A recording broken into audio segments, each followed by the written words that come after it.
Fissure in ano is a linear tear in the lining of the distal anal canal just below the dentate line. अगर आपने मेरे पिछले haemorrhoids का video देखा हुआ है तो मैंने एनाटॉमी बहुत अच्छे से वहां एक्सप्लेन की हुई है। इफ यू मिस्ड इट, मैंने उसका एक लिंक डाला है डिस्क्रिप्शन में, तो उसे बिल्कुल चेकआउट कीजिए ताकि आपकी एनाटॉमी क्रिस्टल क्लियर हो जाए। तो एक लीनियर, एक सीधा जब जख्म बनता है, कहाँ बनता है? डिस्टल एनल कनाल में, डेंटेट लाइन के नीचे। थोड़ा सा मैं आपको हेल्प कर देती हूँ। डेंटेट लाइन वो लाइन है जो एनल कनाल को अपर और लोअर हाफ्स में डिवाइड कर देता है। इसका एनाटॉमिकली बहुत ज्यादा इंपॉर्टेंस है क्योंकि इसके ऊपर जो है इसका ब्लड सप्लाई, वैस्कुलर रिटर्न, इसका नर्व सप्लाई सब अलग होता है, और इसके नीचे, इस लाइन के नीचे सब अलग हो जाता है। तो ये जब टेयर, लीनियर टेयर डेंटेट लाइन के नीचे होता है, तब उसे फिशर इन एनो कहते हैं। राइट। क्रॉनिक फिशर कब कहते हैं? कोई भी घाव को, तो 6 वीक से ज्यादा जब ये फिशर रहता है तो उसे क्रॉनिक फिशर कहते हैं। इसके कुछ अलग चिन्ह भी होता है जो मैं आपको आगे के स्लाइड्स में बता दूंगी। मोस्ट कॉमन साइट कहाँ होती है फिशर इन एनो की? 6 o'clock एंड 12 o'clock। ये क्यों होती है ये मैं आपको अगले स्लाइड में बताती हूँ। तो as we know, simple linear tear होता है डिस्टल एनल कनाल में below the dentate line, is called fissure in ano और anal fissure. Chronic anal fissure तब कहलाया जाता है जब 6 वीक से ज्यादा ये फिशर ऐसे ही रहता है। और सबसे common position of fissure in ano 6 o'clock and 12 o'clock। ना वाई 6 o'clock एंड 12 o'clock? कुछ एनाटॉमिकल मजबूरियां भी होती होंगी कि सिर्फ 6 और 12 पे ही ये फिशेस होते, तो इस प्रकार से है। तो एनल कनाल का जो लोअर पार्ट होता है, उसके जो पैरेलल मसल चलती है, जो स्पिंक्टर चलता है, उसे एक्सटर्नल एनल स्पिंक्टर कहते हैं, जो इस प्रकार से होता है। नाउ, पिछले वीडियोस में मैंने बताया हुआ है कि एक्सटर्नल एनल स्पिंक्टर जो होता है वो एक वॉलेंट्री स्पिंक्टर है, और इसके 3 पार्ट होते हैं, सबक्यूट, सुपरफिशियल और डीप। तो ये जो स्पिंक्टर है ये सर्कुलर स्पिंक्टर नहीं है। अगर आप ठीक से देखेंगे तो ये स्पिंक्टर जो आपको दिख रहा है, इसके बैंड्स जा रहे हैं। कैसे बैंड्स है? पोस्टीरियरली टू एंटीरियरली ये बैंड है। तो ये बीच में एनल कैनाल को एकोमोडेट करता है, यानी कि ये एक बैंड जब जा रहा है पोस्टीरियर टू एंटीरियर, तो बीच में एनल कैनाल आ गया, तो वो नदी जैसा, रिवर जैसा स्प्लिट हो जाता है, और स्प्लिट होने के बाद वो वापस आगे जाके कन्वर्ज करता है। So that is why these are the points where it gets the least amount of support, और बाजू से उसको maximum amount of support मिलता है। राइट। सेकेंड चीज, एनल म्यूकोजा जो है वो लैटरली बहुत अच्छे से सपोर्ट किया जाता है, क्योंकि बाजू में इश्यो एनल फोसा होता है जहाँ फैट होता है, तो उसे वहां भी अच्छा सपोर्ट, अच्छा कुशनिंग मिल जाता है। और थर्ड चीज, फीमेल्स में स्पेशली एंटीरियर पार्ट जो होता है, आगे तो वजाइनल वॉल्ट होता है, तो यहाँ पे जो एरिया होता है सपोर्ट के लिए वो भी बहुत कम होता है एनल म्यूकोजा को। इसी कारण बहुत कॉमनली ये 12 o'clock और 6 o'clock पे सबसे ज्यादा फिशर्स पाए जाते हैं, जब हार्ड स्टूल नीचे आता है और स्ट्रेनिंग के वक्त जख्म कर देता है। Okay, and also remember, anal opening ना is not a circular opening, it is an anterior posterior slit opening। एक ऐसा छोटा सा slit है, it is not circular। Okay, तो इसी कारण मोस्ट कॉमन पोजिशन है 6 o'clock एंड 12 o'clock, क्योंकि लैटरली उसे बहुत अच्छा एनल कनाल, एनल म्यूकोजा को बहुत अच्छा सपोर्ट मिलता है, और एंटीरियरली और posteriorly because of external anal sphincter के बैंड लाइक फाइबर्स उसे सपोर्ट कम मिलता है। वैस्कुलैरिटी, एक फिशर, एक टेर, एक जख्म है, तो शरीर के हर जख्म की तरह ये भरता क्यों नहीं है? क्योंकि कोई भी जख्म भरने के लिए उसे अच्छा एनवायरनमेंट चाहिए, क्लीन असेप्टिक एनवायरनमेंट चाहिए, सेकेंड उसे अच्छा ब्लड फ्लो मिलना चाहिए, तो ही वो जख्म अच्छे से भरेगी। प्रॉब्लम ये है कि पोस्टीरियर कॉमिश्योर जो है, जो पीछे का एरिया है, उसमें खून का सप्लाई भी कम होता है।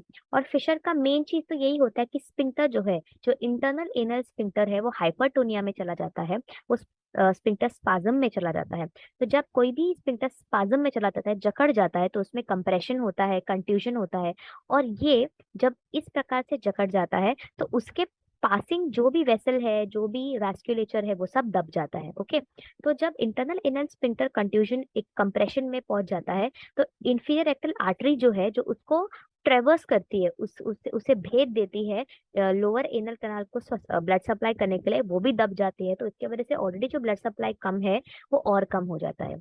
अगर आपने मेरे पिछले वीडियोस देखे हैं तो मैंने आपको बताया है, अगर आप एनाटॉमी बफ है तो भी आपको ये पता होना चाहिए कि इंफीरियर रेक्टल आर्टरी जो है वो किस आर्टरी की ब्रांच है।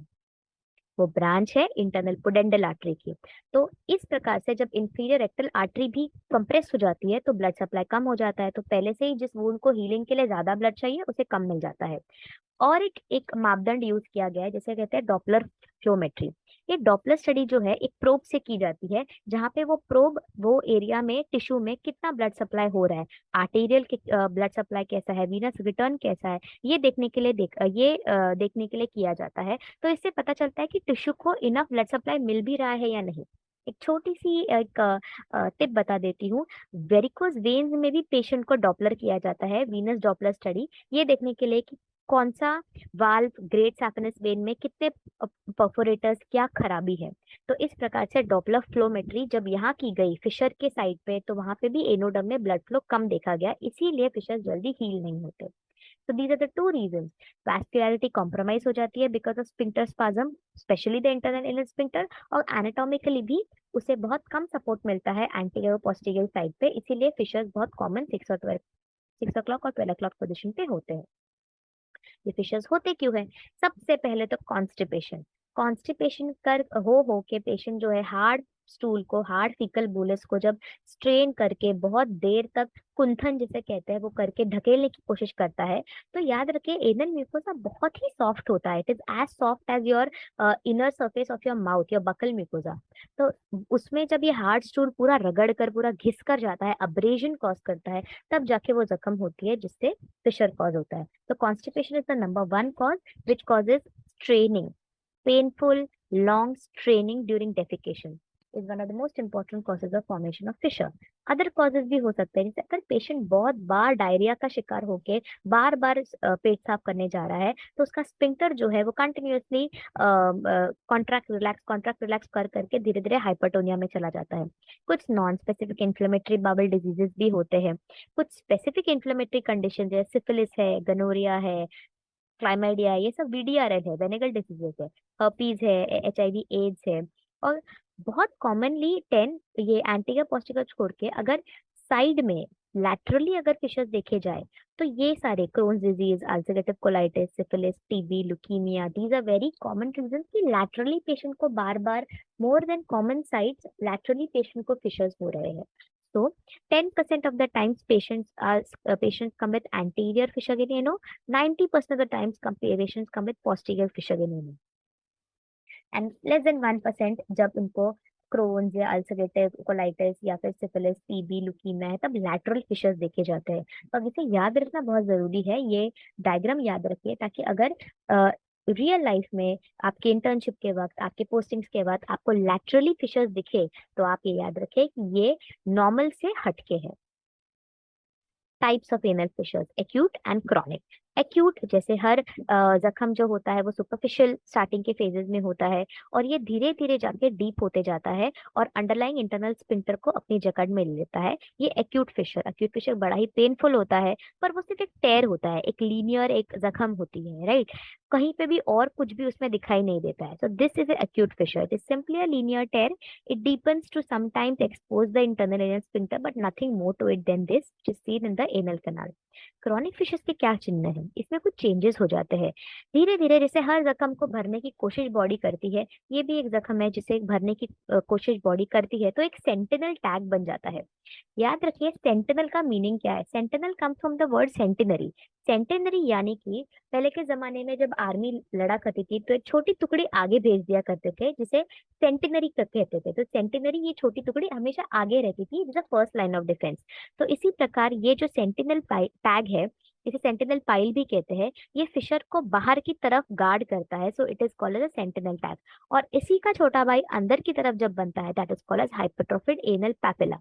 तो क्रॉनिक फिशर में बहुत कॉमनली ये देखा जाता है कि बाहर की तरफ एक सेंटिनल टैग होता है और अंदर की तरफ एक हाइपरट्रोफिड एनल पैपिला होता है। और इसके मार्जिन जो है, the reason why fissures become chronic and non healing is because इसके मार्जिन जो है वो इंडिकेटेड होते हैं, कभी रोल्ड आउट होते हैं, कभी ऐसे बहुत ही हार्ड हो गए होते हैं। So rolled out indicated margin is a chronic fissure along with a external sentinel tag and an internal hypertrophied anal papilla. अभी anal stenosis secondary to anal spasm of internal sphincters भी देखा जाता है। मतलब क्या है? ये जब धीरे धीरे स्फिंक्टर जो है फाइब्रोस होते जाता है, ये स्फिंक्टर एक्सपोज हो गया, स्फिंक्टर का टोन बहुत ज्यादा टाइट हो गया है स्फिंक्टर, तो उसका जब टोन हम धीरे धीरे बढ़ते जाता है तो वो टाइटनेस जो है बढ़ते जाती है, और धीरे धीरे पूरा एनल कनाल जो है वो स्टिनोज स्टिनोज यानी कि जिसकी जगह धीरे धीरे कम होती जाती है। तो इमेजिन कीजिए, अगर ऑलरेडी आपको फीकल इवैक्यूएशन में प्रॉब्लम्स है, आपको बराबर से पेट साफ करना नहीं हो रहा है, और ऊपर से टोन बड़ा हुआ है, और अगर जगह भी कम हो गई बिकॉज ऑफ एनस स्टेनोसिस, तो कितनी तकलीफ होगी, कितना पेन होगा। तो इसी कारण धीरे धीरे फिशर जब क्रॉनिक हो जाता है तो ये सब तकलीफ पेशेंट फेस करता है, और फाइनली सर्जन के पास और डॉक्टर्स के पास आ जाता है वो treatment. Okay, next, stages of fissure. सबसे पहले हर घाव जो है वो घाव की तरह ही शुरू होता है, वो सिंपल लीनियर टेयर की तरह शुरू होता है, एक्यूट एनल फिशर। जब उससे पेशेंट कुछ नहीं करता या फिर बहुत ही इनकम्प्लीट सा ट्रीटमेंट करता है, and the wound doesn't heal completely, उसके rolled out margin, induration, उसको टैग्स बनने लगते हैं, तो that is a chronic anal fissure. और सेकेंडरी इन्फेक्शन, जैसे हमने आपको कहा कि धीरे धीरे कभी कभी फिशर के बेस में या टैग्स में ये इन्फेक्शन हो जाते हैं, तो उसमें सेकेंडरी इन्फेक्शन की एंट्री हो जाती है। तो these are the stages, acute, chronic and secondary infection. Clinically आप एनल फिशर्स में क्या देख सकते हैं? सबसे पहले फिशर का पेशेंट या आपके पास इसीलिए आएगा सर्जन के पास because they have pain and burning.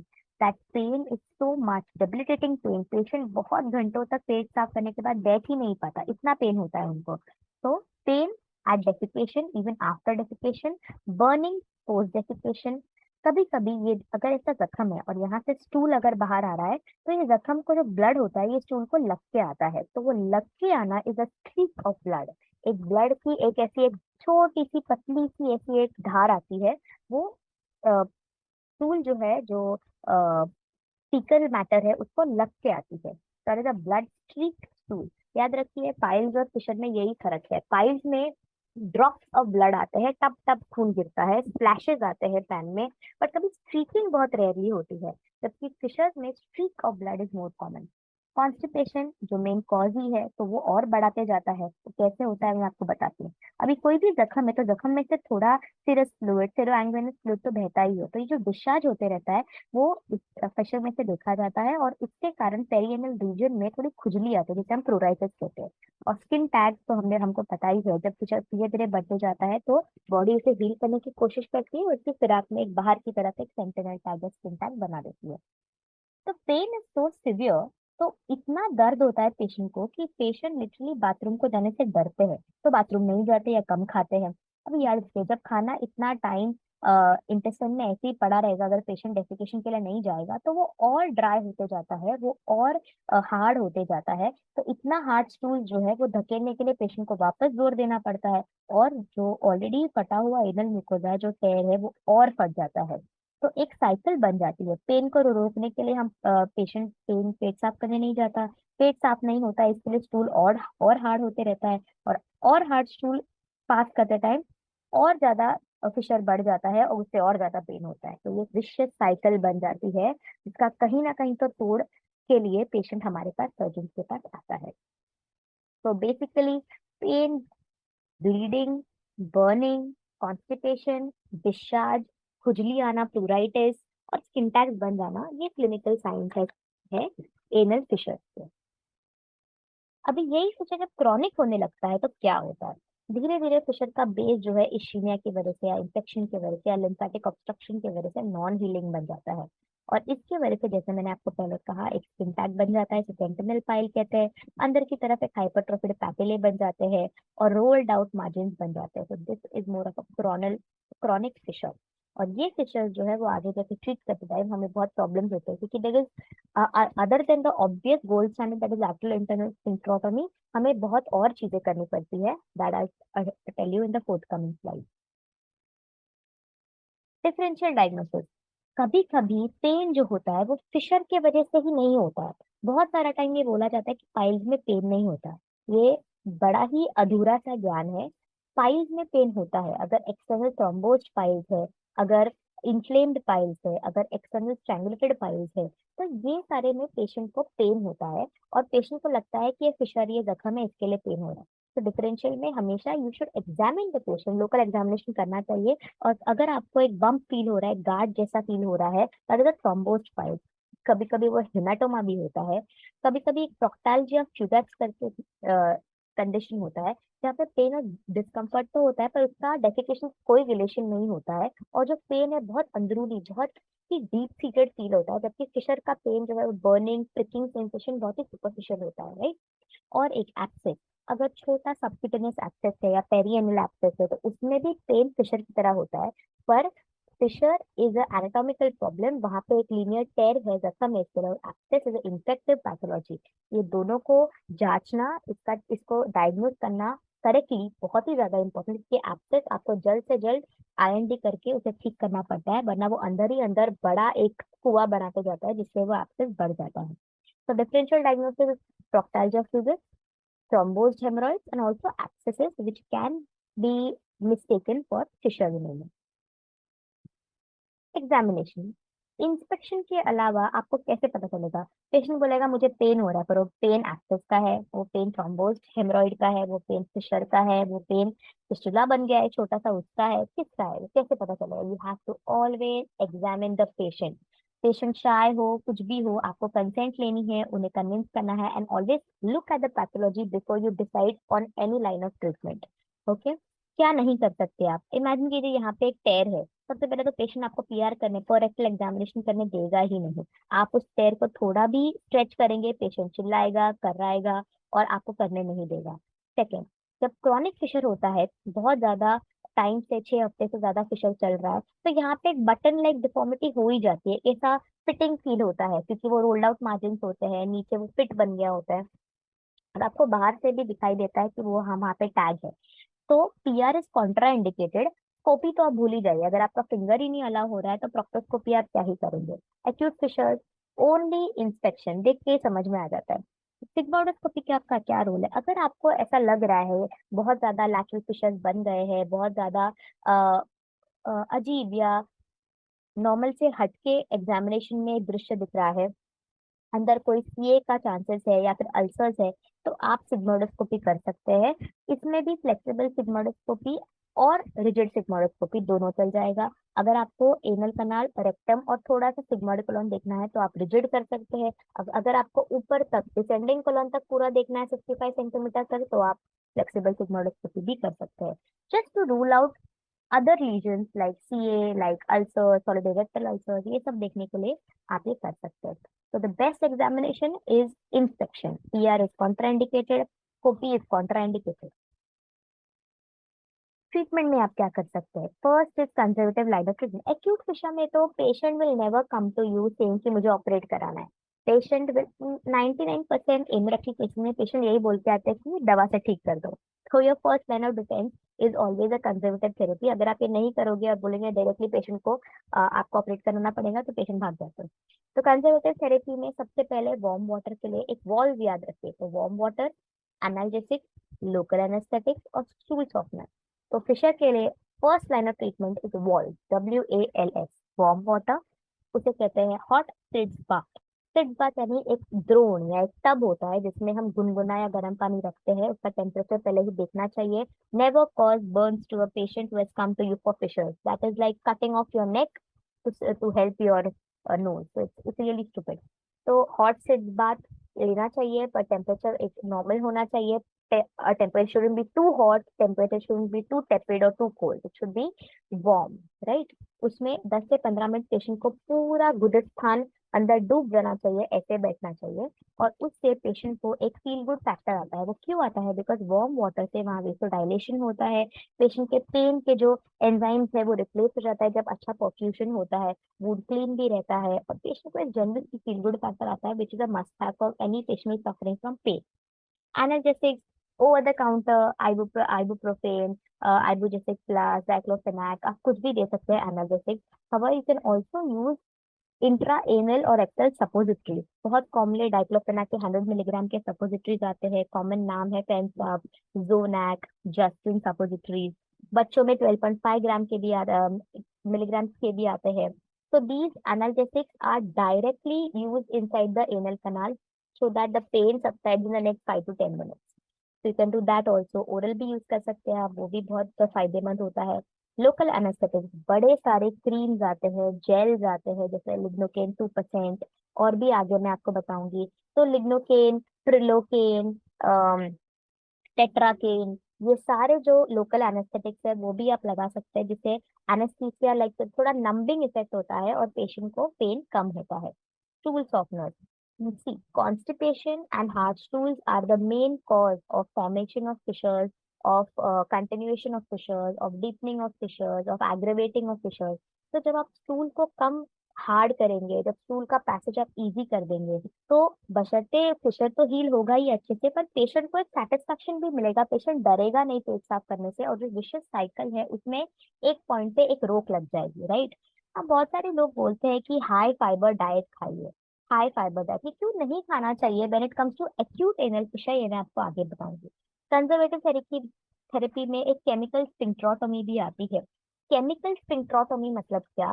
कुछ क्रीम्स आते हैं मार्केट में जो स्फिंक्टर का जो हाइपरटोनिया होता है, इंटरनल एनल स्फिंक्टर का, उसे कम करने के लिए, उसको नॉर्मोटोनिया या थोड़ा हाइपोटोनिया भी करने में मदद करता है। उसके रेगुलर एप्लीकेशन से स्फिंक्टर का जो स्पाज्म होता है वो थोड़ा कम हो जाता है, और ये जो साइकिल है पेन की, स्पाज्म की और फिशर की, वो टूट जाती है और फिशर अच्छे से हील हो जाता है। उसकी भी मैं एग्जांपल्स आपको आगे देती हूँ। और surgical treatment, when all fails pick up the scalpel. तो सर्जिकल ट्रीटमेंट तो है ही, जिससे आगे हम एक्सप्लेन करेंगे।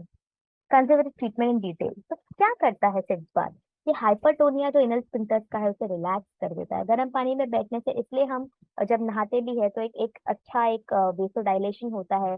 All are tissues get good amount of blood and we feel relax after a good bath. Same, a hot sit bath also relaxes the internal anal sphincters. It relaxes the anal vasculature. It causes vasodilation, because of which the patient feels that the pain, the itching, the wound is healing to a certain extent, and there's a feel good factor. Stool softeners. Stool softeners are 19 to a dozen in the market. सबसे common है lactulose, lactitol, liquid paraffin, sodium picosulfate, polythene glycol. के brand names मैं आपको बता देती हूँ। लैक्टिलोज का loose करके सिरप आता है, लिक्विड पैराफिन और सोडियम पिकोसल्फेट का सिरप क्रिमाफिन प्लस आता है, पॉलीथीन ग्लाइकॉल का पेक क्लियर, पेगलेट, ये सब बहुत ही कॉमन है। इसका वो रात में सेवन करते हैं, और नॉर्मली 15 to 25 ml तक का इसका डोज होता है एट नाइट विथ वाटर। तो ये जब लेते हैं तो पेशेंट को नेक्स्ट डे मॉर्निंग में स्टूल्स जो है वो सॉफ्ट होते हैं, सेमी सॉलिड या मोर और लिक्विड होते हैं, पेशेंट का पेट अच्छे से साफ हो जाता है और पेशेंट को पेन नहीं होता। बिकॉज जब स्टूल बहुत हार्ड होते हैं या स्टूल बहुत बल्की होते हैं और फिशर होता है तो वो स्ट्रेच हो जाता है एनल म्यूकोजा, और इसके कारण पेशेंट को और दर्द होता है। नो फाइबर, ये बात समझिए, फाइबर बेसिकली करता क्या है, मैंने अपने पिछले वीडियो में भी ये समझाया है कि फाइबर जो है वो स्टूल का कैलिबर, उसका वॉल्यूम बढ़ाता है। इमेजिन कीजिए आप छोटे से गली में से एक बड़ा ट्रक घुसेड़ने का कोशिश कर रहे हैं, ये बराबर है, ये कंड्यूसिव है, ये हो पाएगा नहीं ना। इसी प्रकार से जब एक वेल फॉर्म स्टूल जो फाइबर से बनता है, जो एक अच्छा वॉल्यूम का स्टूल जो फाइबर से बनता है, वो एक ऑलरेडी स्पाज्म हुआ हुआ जगह, इंटरनल इनर स्फिंक्टर का हाइपरटोनिया हुए हुए जगह छोटी हुए हुए, और उससे भी बदतर है एक जख्म हुए जगह से गुजरेगा, तो it is like pushing a truck through a very small congested road. तो पेशेंट का एनल म्यूकोजा और स्ट्रेच होता है, और पेशेंट का फिशर जो है और डीप होता है, और टेयर बढ़ता है, और पेशेंट को बहुत पेन होता है। Need of the our is soft stool. Need of the hour is easy defecation. The need of the hour is not bulky stool. Okay? So, no fiber diet in acute anal fissure. You can have your normal diet, but अलग से fibre और add करना, stool को और bulky करना is not to be done.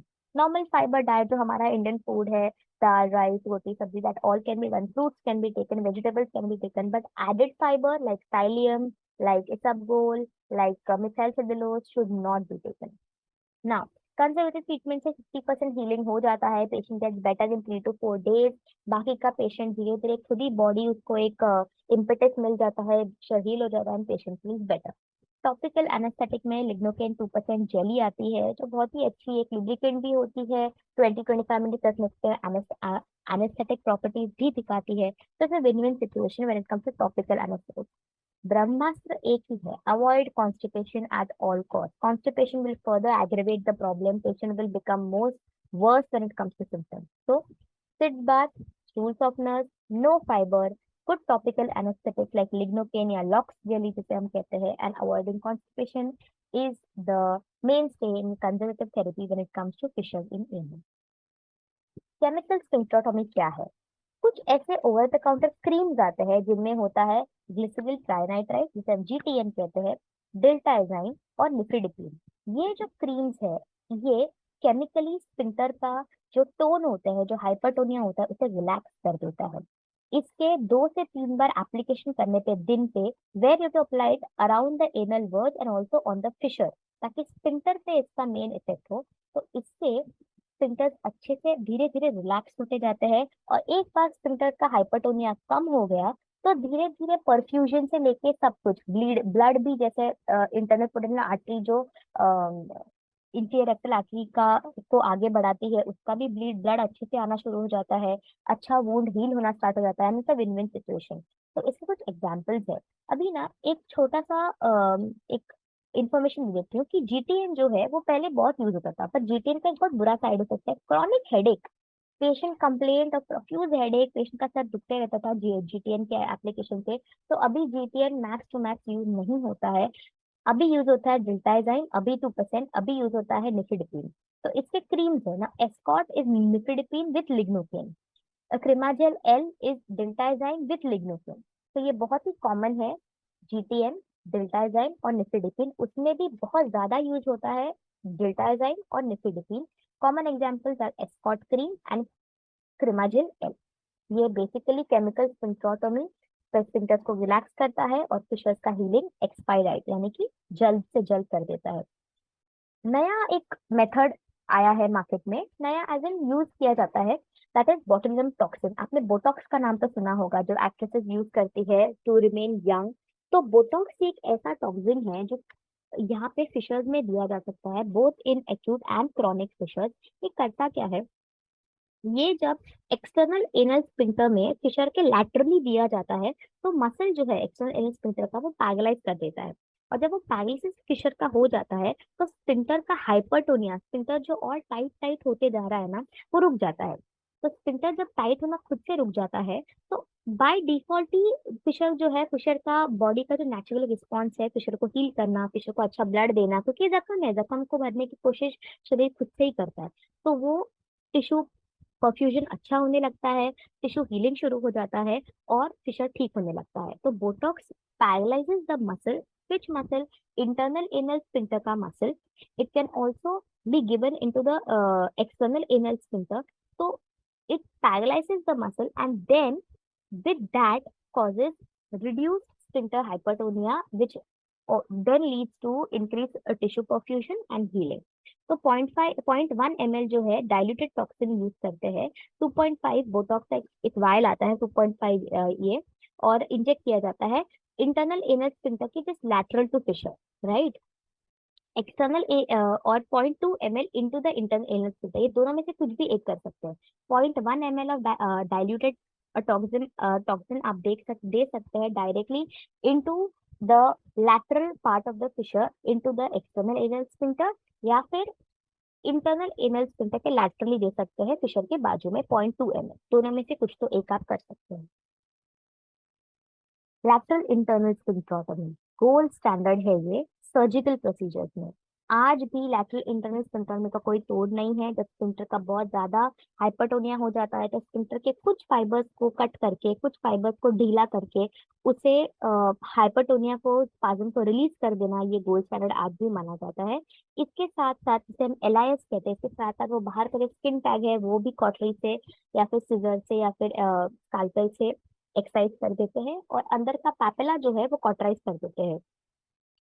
और एक पहले के जमाने में यूज हुआ हुआ मेथड है एनल डायलिटेशन। अभी एनल डायलिटेशन ऑब्सोलीट हो चुका है, वो अभी यूज नहीं होता है। वो इसलिए, इमेजिन कीजिए एक इलास्टिक रबर बैंड, उसे आप 4-8 फिंगर्स से खींचिए। अभी वो जब खींचता है तो यहाँ वहां से वो आजू बाजू में सर्कमफ्रेंशली उसे टेयर होना शुरू होता है। तो जब ये टेयर आप कंट्रोल नहीं कर सकते, आप बैंड को खींच रहे हैं, तो ये टेयर जो है उसकी वजह से जब आप छोड़ देंगे बैंड को, तब इलास्टिसिटी, उसका जो ओरिजिनल बैंड का टोन था वो खत्म हो जाता है। अभी एक नया टोन आना शुरू हो जाता है। सेम होता है एनल कनाल में भी। जब आप स्पिंटर को 4 फिंगर 8 फिंगर डायलेटेशन करते हैं, कहीं एक जगह से नहीं, सब जगह से, तो छोटे छोटे माइक्रो टेयर हो जाते हैं स्पिंटर में। और वो टेयर जो है वो स्पिंटर का टोन बहुत हद तक बर्बाद कर देते हैं। इसके वजह से पेशेंट का जो कॉन्टिनेंस होता है, कॉन्टिनेंस मतलब अपने डेफिकेशन पे जो कंट्रोल, वॉलेंटरी कंट्रोल होता है पेशेंट का, वो पूरी तरह से जॉपर्डाइज हो जाता है, वो पूरी तरह से खतरे में आ जाता है। और इसके रेकरेंस रेट भी बहुत हाई है। तो इतने सारे जब कॉन्स है, तो अभी ये प्रोसीजर किया नहीं जाता है, it is look down upon. Anal dilatation is no more perform. पर एक जमाने में ये गोल्ड स्टैंडर्ड था, ये बहुत ही कॉमनली किया जाता था। But now because of uncontrolled sphincter injury, a very high rate of incontinence and high recurrence rate, it is no longer। अभी लैटरल इंटरनल स्फिंक्टरोटॉमी ओपन मेथड करते कैसे है? सबसे पहले तो पेशेंट को लिथोटॉमी पोजीशन में दोनों पैर ऊपर ऐसे दिया जाता है। पीआर करके अंदर की तरफ फिंगर, इंडेक्स फिंगर डाल के इंटरस्फिंक्टरिक ग्रूव को किया जाता है। इंटरस्फिंक्टरिक ग्रूव वो पॉइंट पे है जहाँ पे इंटरनल स्फिंक्टर जो है वो खत्म हो जाता है और एक्सटर्नल स्फिंक्टर कंटिन्यू रहता है। अगर आपने एनाटॉमी का लेक्चर मेरा पहले सुना हुआ है, तो वो पॉइंट, वो रेखा जो है जो इंटरनल एक्सटर्नल स्फिंक्टर को अलग कर देती है, इंटरनली आप देखेंगे तो एनल कनाल के अंदर, तो उसे कहते हैं व्हाइट लाइन ऑफ हिल्टन। तो व्हाइट लाइन ऑफ हिल्टन के यहाँ आप अगर फिंगर घुमाएंगे तो मोस्टली आपको एक इंटरसेंट्रिक ग्रूव फील हो जाएगी। तो वो ग्रूव में आपको रख के देखना है कि आपको वो फील हो रहा है क्या, कि इंटरनल स्फिंक्टर कहाँ पे रुक गया है। वहां पे आपको एक 11 नंबर की ब्लेड लेके एक छोटा सा इंसिशन करना है, literally at the point where the internal sphincter stops and the external sphincter continues. वो आपको वहां पे एक छोटा सा इंसिशन लेना है, आप टैब भी ले सकते हैं। और ये आप इंसिशन लेने के बाद यहाँ से दो मेथड नॉर्मली सर्जन यूज करते हैं। जो कुछ सर्जन है वो यही ब्लेड जो है वो अंदर की तरफ लेके जाते हैं, और ये जो व्हाइट फाइबर्स, याद रखिए इंटरनल इनर स्फिंक्टर जिसका हाइपरटोनिया आपको रिलीज करना है, वो व्हाइट, पर्ली व्हाइट दिखते हैं, बड़े ही शुभ्र, उन्हें मिस्टेक करना पॉसिबल ही नहीं है। वो इतने व्हाइट है ना कि पूरे पिंक म्यूकोजा में, पूरे लाल एक्सटर्नल इनर स्फिंक्टर के फाइबर्स में वो एक ही है जो सफेदी की चमकार की तरह व्हाइट व्हाइट दिखते रहते हैं। तो इसकी इसी तरह ये व्हाइट स्फिंक्टर जो है उसका एक अच्छा खासा फैट, ऐसा थिक फाइबर का कंटेंट उठा उठा के या फिर डायरेक्टली उसे कट कर देते हैं, और ये स्पाज्म जो है रिलीज हो जाता है instantly, you can feel it, right. या तो फिर कुछ सर्जन इस प्रकार से एक आर्टरी या मॉस्किटो फोर्सेप अंदर डालते हैं, ये फाइबर ऐसा उठाते हैं, इसके जॉस को इस प्रकार से खोल देते हैं और फिर फाइबर कट करते हैं। दीज आर टू मेथड्स एक ही प्रोसीजर के अंतर्गत जो सर्जन यूज करते हैं। Let me repeat. Internal anal sphincter को जब हमको थोड़ा सा स्फिंक्ट्रोटॉमी करना है, याद रखिए ओटॉमी यानी कि पार्शियल कटिंग करना है, हम एक्टॉमी नहीं कर रहे हैं, हम पूरा स्फिंक्टर नहीं काट रहे, हम स्फिंक्टर के कुछ फाइबर्स काट रहे हैं, ताकि ये जो स्फिंक्टर का हाइपरटोनिया है, कौन सा स्फिंक्टर, इंटरनल एनल स्फिंक्टर, वो रिलीज हो जाए और पेशेंट का जो स्फिंक्टर स्पाज्म है वो कम हो जाए और पेशेंट का फिशर को हीलिंग के लिए एक मौका मिले। तो एक इंडेक्स फिंगर को अंदर डाल के इंटरस्फिंक्टर ग्रूव को फील करना है। वो ग्रूव जब आपको फील हो जाए, तो इंटरनल स्फिंक्टर के यहाँ पे एक छोटा सा 11 नंबर ब्लेड से एक इंसिशन करना है, बहुत छोटा, 1 सेंटीमीटर, 0.5 सेंटीमीटर भी काफी हो जाता है। कुछ सर्जन इस पॉइंट के बाद उसी ब्लेड से अंदर जाके व्हाइट फाइबर्स को पार्शियली नीचे की तरफ थोड़ा कट कर देते हैं, ताकि ये बैंड रिलीज हो जाए। कुछ सर्जन जो है एक आर्टरी फोर्सेप या एक मॉस्किटो फोर्सेप ऐसे नीचे से अंदर एक छोटा सा फाइबर बैंड उठा लेते हैं, और इस प्रकार से उसके जॉस खोल के बीच में का पार्ट काट देते हैं। तो this is how it is done. अभी ओपन लैटरल इंटरनल स्फिंक्टरोटॉमी में 1% से भी कम चांसेस है, पर होता कभी कभी ये है कि ये जो ओपन वुंड आपने छोड़ दिया उसमें हेमेटोमा बन जाता है ब्लीडिंग के कारण, उसमें एब्सेस बन जाते हैं, उसमें बहुत सारे अलग इन्फेक्शन हो जाते हैं, तो ये कॉम्प्लिकेशंस होते हैं। तो पेशेंट बाद में लैटरल इंटरनल स्फिंक्टरोमी के वूंड का एब्सेस लेके, इन्फेक्शन लेके आता है, जिसे हमें वापस ट्रीट करना पड़ता है। But this is the gold standard when it's 1% से भी कम chances of complication, so it's a very good odds to say। Then comes the closed lateral internal sphincterotomy. जो सर्जन बहुत ही एक्सपीरियंस्ड होते हैं, वो कोई ऐसे आर्टरी लेके वुंड करके इंसिशन करके कोई टाइम पास नहीं करते, वो डायरेक्टली एक स्टैब वुंड लेते हैं, बराबर इंटरस्फिंक्टर ग्रूव के यहाँ स्टैब लेते हैं, not an incision, a stab wound 11 number blade से। नॉर्मली ये लैटरल इंटरनल स्फिंक्टरोटॉमी 5 o'clock पे की जाती है, दोनों प्रकार की, क्लोज्ड ओपन बोथ। और डेंटिक लाइन के नीचे, because fissure is below the dentate line, और हमको नीचे का जो स्फिंक्टर का टोन है उसको कम करना है, तो उसका वो फाइबर्स ही कट करना पड़ेगा। तो ऐसा एक स्टैप लेने के बाद वो डायरेक्टली वो ब्लेड को अंदर की तरफ घुमा लेते हैं 90 डिग्री पे, और छोटा सा लोअर पार्ट जो है फाइबर का उसी स्टैप बोन से कट कर देते हैं। इस सब प्रोसीजर के वक्त वो 100% ये ध्यान में रखते हैं कि वो म्यूकोजा ना फाड़ दे अंदर का। अगर म्यूकोसा फट गया तो आप, बहुत चांसेस है आप एक फिस्टुला बनाएंगे आगे जाके, आप एब्सेस को न्योता देंगे, और ऑन टेबल ही आपको वो म्यूकोजा अंदर से सूचर करना पड़ेगा विद वाइटरल 20। तो ये एक्सपीरियंस सर्जन इसीलिए करते हैं क्योंकि उन्हें उतना एक्सपीरियंस, उतना नैक होता है कि when they are very close to the mucosa so that they don't tear the mucosa. So this is how a closed internal sphincterotomy is done with simple stab with a knife 11 number blade, 90 degree घुमा के उसको internally सिर्फ sphincter को थोड़ा सा, जो fibre हम उठा के कट करने वाले थे वो उसी ब्लेड से डायरेक्टली कट कर देते from that very small point 1 centimetre, 0.2 centimetre छोटा सा stab, that is close lateral internal sphincterotomy. Complication general में जैसा मैंने आपको बताया बहुत कम चांसेस है पर होते हैं। हेमेटोमा, आपने ऑन टेबल हीमोस्टेसिस चेक नहीं किया या फिर बाद में कोई ब्लीडर स्टार्ट हो गया तो एक गांठ बना लेता है जो पेशेंट बहुत पेनफुल होती है। एब्सेसेस बन जाते हैं पेरिएनल, कभी कभी अगर आपने म्यूकोसा कट कर दिया तो फिस्टुला बन जाते हैं। रेयरली अगर आप बहुत कट करते चले गए, आपने बहुत ज्यादा स्फिंक्टर कट कर दिया है या आपका फाइबर्स बहुत ज्यादा क्वांटिटी में कट हो गए या बहुत डीप चले गए तो वहाँ पे इनकॉन्टिनेंस वाला सिचुएशन आ जाता है। और रेकरेंस तो होता है क्योंकि it is a lifestyle disease. Repeat करने के लिए, अगर आपके पास एक एक्यूट केशर का पेशेंट है, सबसे आप full bulking agent along with warm fits बात दे सकते हैं। अगर ये 80% टाइम में जो हील हो जाता है तो खत्म, पेशेंट इज हैप्पी।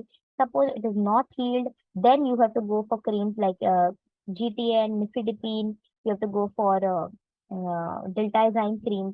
इसे 4 हफ्ते तक लगा सकते हैं और इससे खुद से केमिकल सिम्प्टोटॉमी होती है। केमिकल सिम्प्टोटॉमी अगर अच्छे से हो गई और पेशेंट हील हो गया तो बढ़िया है, पेशेंट को हैप्पी। अगर इससे भी हीलिंग नहीं हो रही है तो आप वापस एक्सटेंड कर सकते हैं आपके केमिकल सिम्प्टोटॉमी के ट्रीटमेंट को। बट अगर आपको क्रॉनिक फिशर के चिन्ह दिखने लग गए उस फिशर में तो आपको ये ऑप्शंस होते हैं, either use a Botox injection और डू अ ओपन एलआईएस और क्लोज एलआईएस। इस प्रकार से फिशर को हम, और in terms of conservative therapy, in terms of non-surgical procedures and in terms of surgical procedures हम ट्रीट कर सकते हैं। तो आई होप आपको ये लेक्चर अच्छा लगा है। आपके और कोई क्वेरीज है, अगर आप कोई सजेशन करना चाहते हैं कि मुझे और क्या ऐड करना चाहिए, कौन से आप नेक्स्ट लेक्चर यूज करना चाहते हैं, सुनना चाहते हैं, तो आप मुझे नीचे कमेंट सेक्शन में जरूर बताइए।